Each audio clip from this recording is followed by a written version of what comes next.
石牌捷运站第3发生攻击案，这是有一个查某人伫月台等车的时，向予另外一个查某的青云人举刀啊扑着伤，去拄着伊的脚趾片，凶手当场互抓着，嘛互警方抓去。加在受伤的人送病院无大碍，详细犯案的原因，警方正在调查。你都导致强迫，然后责任辩护人，无论低收入、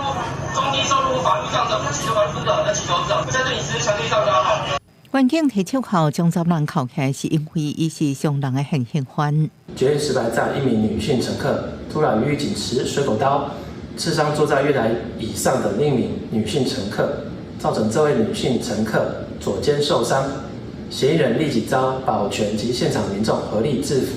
昨晡8仔5点外，北捷石牌站姓陈的查某人伫月台等车的时阵，这里的查某人无有警提刀啊，向伊的脚趾片拄落去，当场互大家制服了后，互警方逮捕。